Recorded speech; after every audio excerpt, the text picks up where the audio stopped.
And welcome back to yet another episode of Ball with Y'all. It's so great to have you here today.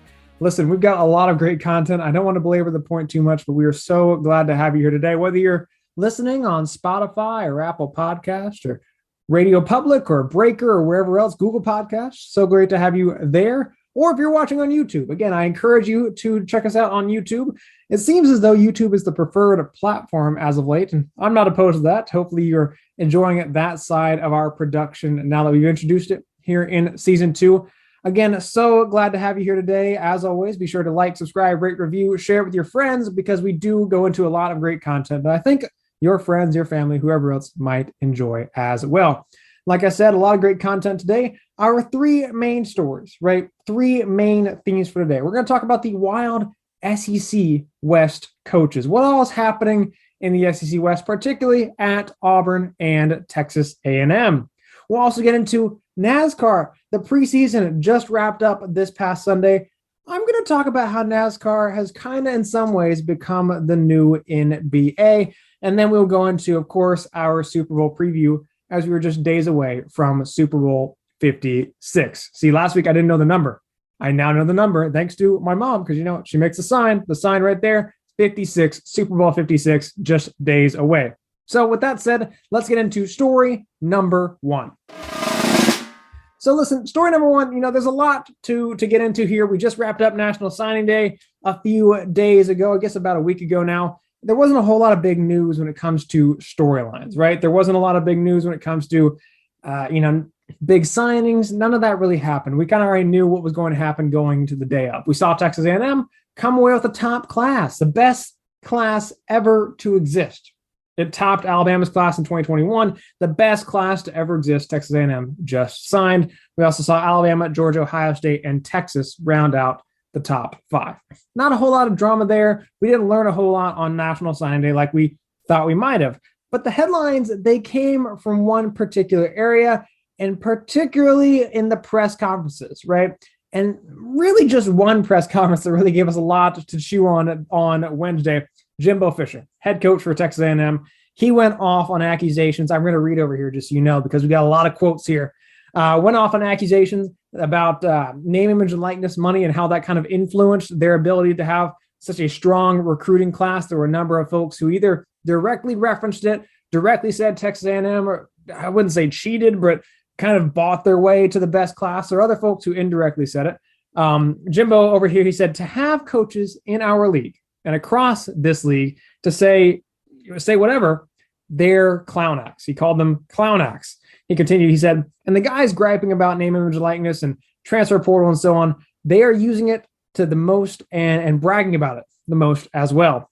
That's the ironic part. It's all a joke. So now Jimbo, he's commenting on the idea that, whether you're a proponent of name, image, and likeness, or the idea of paying players, paying college athletes, or if you're a proponent of using the transfer portal and beefing up your team via the transfer portal, these folks, what he's saying is that, you can say one thing, but clearly everyone is benefiting from it. And what he's specifically referring to is one head coach down at Ole Miss. We'll talk about him in a moment. He continued by threatening retaliation, saying, I'll tell you what, I know some of these guys recruit too. Go dig into that. I know the history. I know the tradition. I know things. Trust me, you don't want to go down that avenue. Again, a little bit of a threatening tone there from Jimbo. And it almost feels like he's a little defensive here, right? And I don't really understand why, because it's funny. Back in December, Jimbo, he was kind of flippant about all this, right? He said on Paul Feinbaum's show, talking about name, image, and likeness back in December of 2021, he said, there's always been name, image, and likeness stuff going around. It just wasn't legal, right? And he says it there, and you can read into that, and you can say, okay, well, is he suggesting that he was one who benefited from name, image, and likeness rules and regulations, or lack thereof at one point in time? Or is he saying that other folks did and that he's clean? I don't really believe that he's been clean this whole time. Back when he was at Florida State, I'm of the mindset he probably paid some players to get there. Now that he's at Texas A&M, a school that's got a lot of booster money, I wouldn't really be surprised if name, image, and likeness, or lack thereof rules allowed him to benefit heavily over the past few years and sign some pretty strong classes and get it to a point where they could beat and compete with the Alabamas and the Georgias and so on, right? And ultimately, of course, this comes after Lane Kiffin on Tuesday of last week, I believe. He said Texas A&M was going to incur a salary tax and how much they paid for their signing class.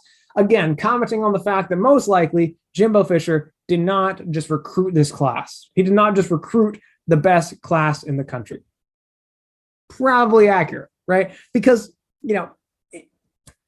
A&M is not exactly a destination that you want to go to win a championship, to compete for championships, right? But if they can pay you a lot of money to maybe get close to that, or maybe compete against an Alabama or compete against a Georgia or compete against an LSU or an Auburn, sure, right? And, there are some rumors as to how much A&M was paying and so on. I don't really know how much they paid their players, how much they dished out to get their guys to sign with A&M and to ultimately sign the best class ever. But, was Kiffin right in his assessment saying that Texas A&M was probably going to go through the proverbial salary cap on this? Probably, right? And is Jimbo right to get upset and be defensive? He's also probably right on that front as well. But, Jimbo knows that money is the reason that his class just signed on and is the best class to ever exist. And he knows to that point that he's been doing it for years too, right? He says all these other guys have been doing it. He's just as guilty. So I'm not of the mindset that he has any room to be defensive or as defensive as he has been. I understand him wanting to defend himself, but again, you've been doing this for a while, and now people are calling you out about it. That's just the fact of life at this point in time. And ultimately speaking, it doesn't matter if you go out there and win in the fall and moving forward. It's another thing if, come a couple years from now and you're still 8-4, you're still 9-3, because ultimately, whether Nick Saban or Dabo Swinney or whoever else, whether they're paying their players, it doesn't matter because they're going out there and actually performing and winning those games. Nick Saban continues to get the best classes because he has the ability to transfer that talent into performance on the field. Clemson also just had a really strong recruiting class. That's not because Clemson's an ideal destination, and it's not because Dabo's just shelling out money left and right. No, it's because when they do have talent, and when they do get talent, they pay him a little bit of money, but not too much, just enough. They give him a little bit of money, and then all of a sudden, he turns that talent into progression and production on the field. You're seeing the same thing a number of institutions. Ohio State, right? There's a reason they're up there. Georgia, there's a reason that they are up there. I don't quite understand Texas being in the top 5. Probably goes back to the whole money thing. But still, a very good opportunity for Jimbo here to shut up the haters. He didn't have to say anything in his press conference on last Wednesday. All he has to do now is go out there and perform. Because ultimately, I guess 8-4 this past year, 8-4 is not going to cut it moving forward, right? Especially when you have the number 1 recruiting class. Part of the reason that Hugh Freeze, I know there are a number of reasons as to why Hugh Freeze ended up leaving or ended up getting fired by Ole Miss. Hugh Freeze was racking up top recruiting classes left and right. And then he had a couple of recruiting violations here and there. And ultimately speaking, the cost that he incurred for the university and for the program was not equivalent to the value that he was bringing in. And for now, it's going to make a lot of sense for Jimbo and the boosters or whoever else to send out money as part of these name, image, and likeness deals. It makes a lot of sense. But if in a couple years Jimbo hasn't gotten to that point where he's reached that level of success, then what you're probably going to see is he'll probably get kicked out the door. I wouldn't be surprised if Jimbo's not the head coach in the next or come 2026. I wouldn't be surprised. It's a steep buyout, so you never know. But ultimately, if he doesn't succeed in the near future with all the talent that he's just brought in, supposedly by himself without the help of money, you got to wonder how long he can hold on to the reins there, especially when you really do think about it and realize that the only reason he's got these players is because of the money. So imagine what they could do if they had a guy who could actually convert that talent into production on the field, not thanks to, but in addition to the money that is being used to bring in these players. I'm not a big Jimbo fan, and this situation only continues to bury him as far as I'm concerned when it comes to his ability to recruit and bring Texas A&M to the next level. Now, as far as being buried, there is another storyline that goes beyond the scope of Texas A&M, of Jimbo, really kind of goes beyond the scope of the SEC West, although it affects one school specifically in the SEC West. And this goes back to if you had the opportunity to join us last week, I had a little bit of a disclaimer at the beginning of episode 3 where I said, we record on Monday nights. And here we are, once again, Monday night. And I really hope that there's not a headline that comes out tomorrow morning. Because if so, you're going to get another disclaimer based off what we're going to talk about right here. Bryan Harsin, right? Bryan Harsin, the current, as I sit here today at 8:48 p.m. on Monday night, is the head coach for the Auburn Tigers football team. I'm not convinced that he'll be the head coach by the end of the week, right? And there are a number of reasons as to why that's the case. We'll get into it here. There are rumors swirling right now as far as Bryan Harsin and his future with the Auburn Tigers. This comes after his second offensive coordinator, Austin Davis, has left the program. Of course, Mike Bobo was fired not too long ago as well. Derek Mason just took a pay cut by about $400,000 to go to Oklahoma State and be their defensive coordinator. So I believe now Harsin's down 4 or 5 coordinators since he first started about 18 or so. I guess it's not 18 months ago, like 14 months ago. Not a good look right now if you're Bryan Harsin as far as your coordinators. ESPN reported Friday that Auburn has been interviewing outgoing players and coaches and investigating how Harsin treated them. I don't know who called for that investigation, right? I know there's some drama because the president, you're going to get a new president here shortly, and then the athletic director is kind of on thin ice. And then to that extent, if the athletic director is on thin ice, how does that look for the head coach? There's a lot of unknowns as far as the higher level leadership at Auburn. That's kind of been a repeated theme. If you think about Gene Chizik and Tommy Tuberville and Gus Malzahn, that's always been a theme where the athletic directors and head coaches usually don't align their vision with the university presidents and so on, at Auburn especially. And it seems like something we're going to continue to see as a repeated theme here in the near future. Auburn president Jay Gogue, I believe you say his last name, Jay Gogue, said Auburn is looking to move quickly to assess the situation and make a decision. Just the other day, there was a statement from Auburn University. I'll read it to you just to give you a frame of reference as to where they are right now.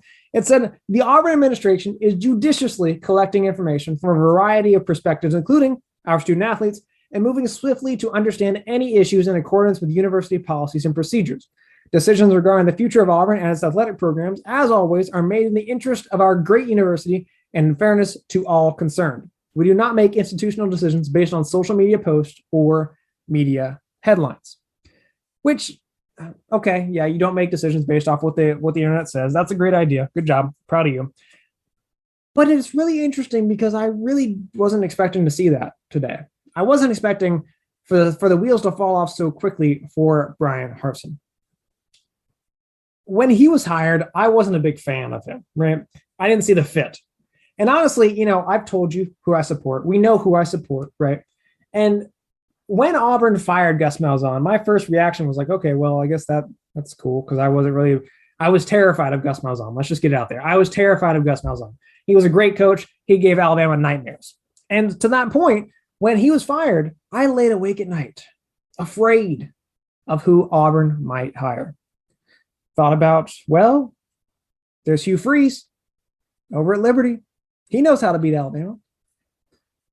Or there's Billy Napier, current, head coach of Louisiana Lafayette, now current Florida Gator head coach. Thought, he's a former Saban assistant. He just might be able to do it. They didn't get him.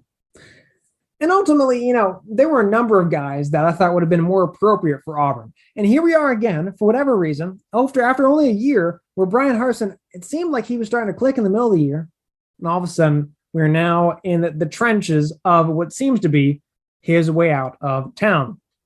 Speaking of which, he's literally out of town right now. He's on vacation. So all this is happening while he's not even in the country, which kind of seems orchestrated in some way, but we're not going to get to that.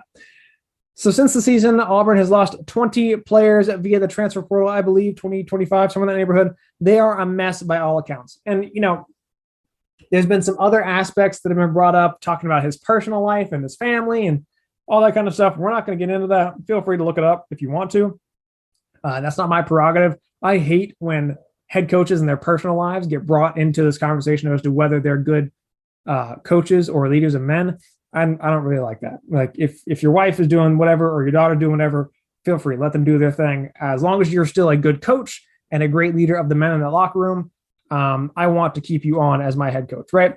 But if it affects the program, if their personal lives affect the program, I understand it, right? And it seems as though, again, I'm not going to talk about it because it's not my business. But if you feel led to, feel free, look it up. What Brian Harson's family, what some of the rumors are right now, and if that is true, he's lost all respect in that locker room, and you have to let him go, right? We already know he's lost all momentum, right? And it seems as though it's not trending in the right direction for him to be there for too long. I would say maybe even a couple weeks. We'll see. We'll see how far. But here's the other aspect of it. This is from Pete Thamel, ESPN's Pete Thamel. If Auburn was to fire Brian Harsin, not for cause, and pay him the full buyout, that would be nearly $40 million committed to coaches who aren't coaching in the last 14 months for Auburn. We know Auburn paid more than $20 million to get rid of Gus Malzahn. The same idea here for Brian Harsin. Those buyouts are going to crush their programs, but if they have the boosters that want to shell out the money to get rid of Brian Harsin, feel free to do it. And again, the way that we're trending right now, Harsin at one point was trending to be the SEC Coach of the Year. After they kind of figured things out against Georgia State and started to be on the uptick and beat Arkansas and so on, it looked like they could really change the direction of their season and change Harsin's early trajectory as a head coach. But now I would be surprised if we see him as the head coach, honestly, come the spring game in April. We'll see, but things are not looking good right now for Brian Harsin. So if you're Jimbo, you probably keep your mouth shut, but I get where you're coming from. You're doing great things. And honestly, keep paying the players. You're doing fine as is, but you have to win. And you have to win now to continue to keep that momentum moving forward. As far as Harsin, though, there is no momentum. And honestly, it's not a good position for him. And I don't know I don't know if Auburn's going to get rid of him. I don't know if they're going to try to sweep it under the rug. I don't know. But like I said, I feel like he's lost the respect of that locker room. I think there's a reason you're seeing all these guys transfer away. And to that extent, why would the defensive coordinator take a $400,000 pay cut to go to another university in the middle of Oklahoma? Auburn was a top defensive program last year, not like top of the country, but somewhere toward the top in the nation. I don't understand why all these guys would leave unless there's an issue with Brian Harsin, unless there's an issue with his professionalism, with the respect that he had in the locker room or lack thereof. And honestly, it's not a great position to be in if you are an Auburn Tiger fan. Anyway, we'll get more into that. We'll keep an eye on that situation. Again, hopefully he doesn't get fired here in the next 24 hours. That would be very unfortunate, but we'll see how that situation progresses. On to story number 2. So NASCAR, they made their triumphant return on Sunday. We saw them in the Clash at the Coliseum. It was a fun event. It was a preseason event, right? And Joey Logano, he won, just edging out Kyle Busch, who ended up leading most of the race. And, it was a really great event because usually the preseason is pretty boring, right? You think about most sports, NFL preseason. When was the last time you watched an NFL preseason like you actually watched it and wanted to see what happened? Or the NBA preseason. I couldn't tell you last time I watched an NBA preseason game. I guess Major League Baseball is like spring training or something, right? And they have some like preseason games, I guess. I don't know. NHL preseason, nobody watches, right? You barely ever watch a preseason game with any interest, right? You watch postseason because that means something. There's actual value there. Preseason, you don't really care, right? I'm making assumptions on your behalf, but I know you probably don't care about preseason sports in general. But the Clash was anything but boring, right? They had, we had learned a lot from this race, right? And there's a lot that remains to be seen. You had the new next-gen car. There was a lot of headlines that going into this that we knew we would learn more about. And then we also walked away with a lot of information as far as the road ahead. And to that extent, a lot more questions as to the road figuratively and literally ahead. Now, what has the NBA done over the past few years, right? They focus on being an entertainment product, right? And they do it really well. I was at a Heat game not too long ago, Miami Heat game, and they played the Toronto Raptors, right? They ended up losing in triple overtime. It was a wild game. But what I realized as I sat there watching this NBA game was that they were doing something to cater to every single person in the audience, right? They had some folks dancing and some folks singing and some games for the kids and all these different pieces, right? Some videos, everything to engage with the fan, right? You go to a college football game or go to an NFL game, usually it's just about the game, right? And the NBA is not just about the game. It's more about a whole family entertainment experience. And what I watched as I sat there this past Sunday watching the Clash at the Coliseum is that NASCAR is embracing the idea of it being a whole family entertainment experience. You saw Ice Cube, you saw Pitbull. They had grand marshals from like every single sport out there, right? Every sport. You could go through every sport. Women's beach volleyball was out there. Kareem Abdul-Jabbar was supposed to be there to represent the NBA. Every sport you could think of, they had DJs during cautions as well. So they really embraced the idea of it being more than just an event, more than just a race. It's an experience. They're trying to really interact with every single type of fan. And they're also reaching out to new demographics, right? Talk about Pitbull. Obviously, he brings out a new demographic than Clint Boyer's fans would, or Dale Earnhardt Jr.'s fans would. Traditionally speaking, I would assume that Dale Earnhardt Jr. fans don't necessarily listen to Pitbull's music all the time, or Ice Cube, right? Same idea there. You can't really imagine. I can't pick out that many racing fans that traditionally listen to Ice Cube all the time, but they're really embracing diversity, and it's going to help the sport continue to grow, right? And as the NBA and some other sports continue to crumble, it seems like NASCAR is taking the opportunity and striking when the iron's hot to advance their brand, right? And NASCAR, they are replacing some of the outdated, boring aspects of sport really nicely. And, what remains to be seen as to how they're going to continue to integrate this throughout the season. But the Clash is a great sign, not just for the content of the races, right? Which, again, we learned a lot. We'll talk more about it in the weeks to come with the Daytona 500 in just about a week and a half. A lot to take apart there and really analyze, right?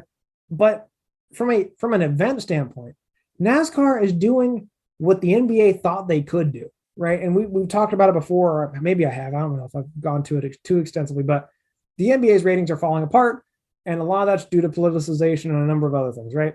NASCAR does not do that. They take their foot back, and they're like, we're not going to talk about that. What we are going to do is we're going to give you a great product, and now we're going to give you an entertainment experience, right? It's not just about the race and watching the cars go around 300 laps and watching the pit stops and everything like that. It's not just about that. It's not just watching for caution flags and hoping it doesn't rain. It's not just about those pieces. Now, more than ever, it seems, NASCAR has embraced the NBA model. And when I say embracing the NBA model, they understand that their product, like I said, has to be more about the entertainment experience, has to be about embracing not only different age groups, right, but also embracing different types of fans, diverse fans. Daniel Suarez, number 99. Daniel Suarez is the only Mexican NASCAR driver in the Cup Series. And he might be the only Mexican NASCAR driver. I'm just not too familiar with that. But in the Cup Series, the top level in NASCAR, the only Mexican NASCAR Cup Series driver. A few years ago, that would have been unthinkable. And now he's out there. He had a pretty decent shot to win on Sunday. In fact, I believe he won one of his heats. They had 4 heats before the main race. I believe he won one of those heats. And of course, Pitbull is the team owner, which is part of the reason he's out there performing and so on. They're catering to a new audience. That's not just your typical Southern bubble or some folks might equate it to rednecks or whatever else. They're not your typical NASCAR fan. Or to that extent, Bubba Wallace. Some people have a lot of thoughts on Bubba Wallace, right? Some good, some bad. I'm not exactly the world's biggest Bubba Wallace fan, but what he's done for the sport is taken them particularly both him and Michael Jordan have taken that sport from just what most people would think as far as the demographics go, and continuing to expand their brand, right? Having Michael Jordan associated with NASCAR, again, 10 years ago, unthinkable. And now he's at the forefront of the sport. And Bubba Wallace is probably going to do he's probably going to make a lot of progress this year. Last year wasn't all that great. He's probably going to make some more progress this year. And if he does so, just imagine how much that brand is going to continue to grow in years to come. Because 2311 Racing, which is Michael Jordan's brand or racing team with Bubba Wallace on it, they're a small team. Only a couple folks on the team, I believe. But they have an opportunity to continue to expand NASCAR's brand as they begin to understand that NASCAR is more about just a race. Well, that's double meaning there. NASCAR has understood very quickly that to continue to keep pace with streaming services and other things, you have to focus on more than just your sport as far as the actual content of the event goes. You have to add all these frills and bells and whistles to make the event enjoyable for all ages. And to that extent, they've also learned that you have to cater to more folks that beyond your traditional bread and butter, right? Because the folks that watched NASCAR 10 years ago, that's great. They're your core. But you can continue to expand upon those folks with the likes of Ice Cube performing at the halftime or the mid-race break or whatever else, Pitbull being a part of the sport. You're going to continue to expand and really embrace diversity, which is a big talking point right now. So kudos to NASCAR for becoming the new NBA, and really excited for the season ahead. Again, we're going to talk more about NASCAR throughout the season. We'll start off with the Daytona 500 on, I guess that'll be on February 20th. So we'll talk about what we saw in the Daytona 500 on that episode thereafter. I'm really looking forward to a wild season. I don't know who's going to win this year, who's going to win the championship. But what I do know is that we are in store for a lot of fun things just based off of the clash at the Coliseum that we saw on Sunday. On to our last item here for the show, story number 3. For story number 3, we're going to get into a Super Bowl preview. Again, Super Bowl 56 this time around. The Los Angeles Rams, they are a 4-point favorite against the Cincinnati Bengals. The over-under is sitting at 50 points. Now, I got to say, it's been a while since I've done this whole spread and pick 'em thing, so really looking forward to this. The Rams, they are favored by, I guess, like I said, 4, but that's really just the home kind of perception, if you will, the home value. I'll explain that briefly. Traditionally speaking, in the NFL, if you are the home team, you're going to get 3 points, right? So if the two teams are basically even, they are the same, one like the other, the home team is probably going to be favored by 3 points because they're basically saying the home field is worth a field goal. In this case, of course, we know the Los Angeles Rams are playing at home, not necessarily because by design, but just because the Super Bowl is in SoFi Stadium this year, and Los Angeles just so happens to play in that stadium on a regular basis. So, again, the Rams are favored, but I don't really know how much that's worth. If you take away the home field advantage, it's basically a 1-point spread. Cincinnati, they have a lot more momentum right now offensively. It didn't really look that like they had a whole lot of momentum in the first half against the Kansas City Chiefs. Only, I guess, 3 points in that first half or so. Or maybe it was 10, I'm not sure. But not a great start for them in the AFC Championship game, but they started to click toward the end. Jamar Chase is a great receiver for Joe Burrow. We all know about Joe Burrow, what he's doing right now in his second year in the NFL, recovering from knee surgery a year ago. Joe Mixon, a great running back for them as well. A lot of great other weapons like T. Higgins, and we'll see if Uzomah can play for the Bengals as well. He's a great tight end for them as well. As far as Los Angeles, they're a pretty good team all around, but they have a lot more weapons defensively, right? Aaron Donald, great defensive end, or defensive tackle, one of the two. He's an incredibly gifted athlete, right? Coming out of Pittsburgh, and he has done some incredible things and broken some records in his time, and I feel like this could be his moment. Von Miller has Super Bowl experience, has Super Bowl winning experience with the Broncos, I want to say in 2015 or so. He knows what it looks like to win a Super Bowl. Jalen Ramsey, former defensive back for the Jacksonville Jaguars, came out of Florida State. He, again, knows what success looks like. He knows what you need to do to win a national, or in this case, a Super Bowl. I don't think he's done it himself, but he knows what it takes to win on the big stage. Some other great athletes on the field as well for the Rams. I believe they've got Eric Weddle and some other guys. So across the board, if you compare the two teams, Los Angeles is better in just about every facet. I like their offense over Cincinnati's offense, even though Cincinnati's offense has a little bit more momentum right now. I like OBJ, right? Odell Beckham Jr. I like Matt Stafford coming out of Georgia. It's been 13 years since he was drafted out of Georgia. I like him a lot. Sony Michel, they got via trade from the New England Patriots. Sony Michel knows what it takes to win on the big stage. He won the Rose Bowl basically single-handedly in 2017. They've got a number of great athletes out there. Cooper Kupp, right? And just imagine how good the Rams would be if they had their full complement. Because you might recall Robert Woods tore his ACL in the middle part of the season as well. But, I talk about the defense for Los Angeles. I think it's important for us to not forget about Cincinnati giving up like 1 million sacks against Tennessee. Was that the first game, the divisional round for Tennessee? Like 1 million sacks, right? Cincinnati could not protect Joe Burrow whatsoever. So do you know how difficult it's going to be for Aaron Donald and for Jalen Ramsey and Von Miller to stop those guys?